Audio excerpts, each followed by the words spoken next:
Assalamualaikum warahmatullahi wabarakatuh. Nahmaduka Allahumma kama amartana an nahmad wa nusalli wa nusallimu ala sayyidina Muhammadin wa ala alihi wa ashabihi wa tabi'in wa tabi'ihim bi ihsanin ila yaumi liqa'illahis samad. Amma ba'du. Sahabat salami rahimakumullah. Alhamdulillahirabbil alamin. Kita kembali berjumpa masih dalam program belajar membaca Al-Quran metode Salami. Terima kasih Anda masih mengikuti pembahasan-pembahasan kami. Semoga setiap pembahasan yang kami sampaikan bermanfaat. Amin ya rabbal alamin. Sahabat Salami yang dirahmati Allah Subhanahu wa taala, pada kesempatan kali ini kita sampai pada pembahasan tentang bunyi huruf wawu sukun setelah fathah dan juga bunyi ya sukun setelah fathah. Sahabat Salami rahimakumullah, ketika kita mendapati huruf wawu sukun berada setelah huruf berharokat fathah, maka bunyi wawu sukun tersebut sama dengan bunyi huruf domah.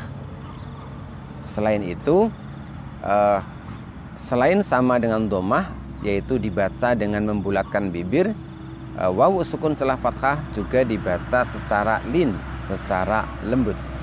Simak contoh berikut ini. Bismillahirrahmanirrahim. Fi yaumin dzi masghabah. Perhatikan pada kata yaumin. Di situ kita dapati wawu sukun berada setelah huruf berharokat fathah. Kesalahan yang sering terjadi adalah membunyikan wawu sukun setelah fathah dengan bunyi seperti bunyi huruf O.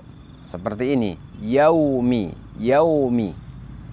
Yang seharusnya adalah bahwa wawu sukun setelah fathah bunyinya sama dengan domah, yaitu dengan bidomi syafatain, dengan membulatkan kedua bibir. Karena itulah bunyinya sama dengan bunyi vokal U. Kemudian yang selanjutnya adalah huruf ya sukun setelah fathah. Ya sukun setelah fathah bunyinya sama dengan kasroh dan dibunyikan dengan lin, dengan lembut. Perhatikan contoh berikut ini. Inna anzalnahu fi lailatul qadr. Perhatikan pada kata lailati. Ya sukun setelah fathah bunyinya sama dengan kasroh. Terkadang tanpa disadari kita membunyikan ya sukun setelah fathah tetapi bunyi kasrohnya kurang sempurna, sehingga yang terdengar bukan bunyi huruf vokal I tetapi bunyi vokal E. Demikian lailati ini seharusnya tidak kita lakukan.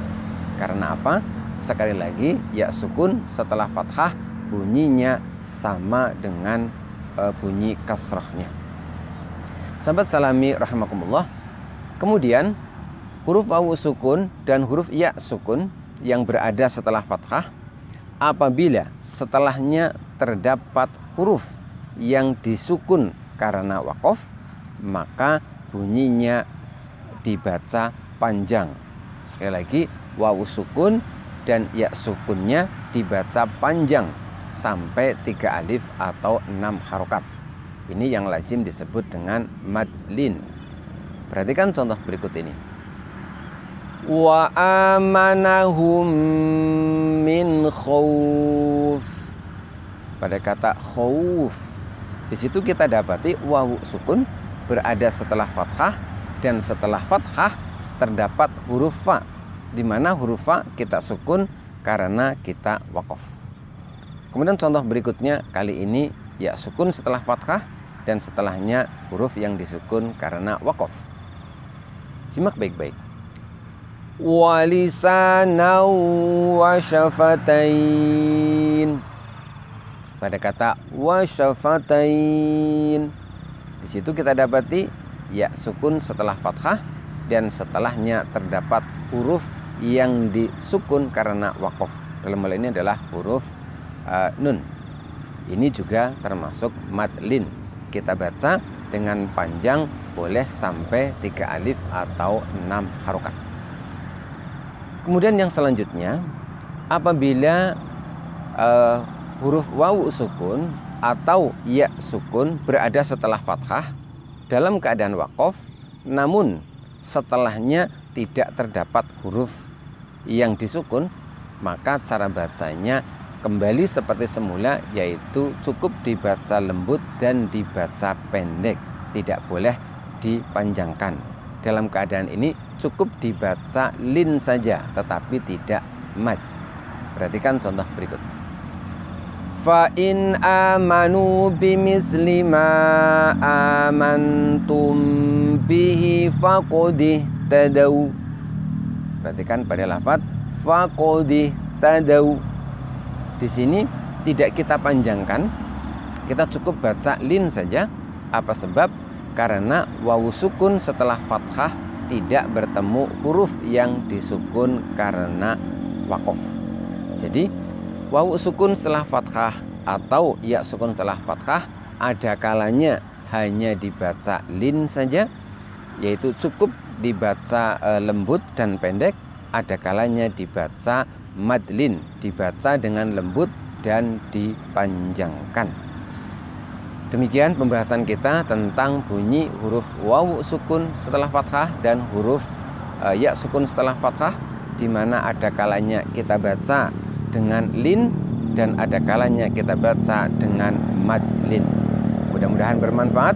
Insyaallah kita akan berjumpa kembali pada pembahasan-pembahasan yang lain. Billahi taufiq wal hidayah, war ridho wal inayah. Wassalamualaikum warahmatullahi wabarakatuh.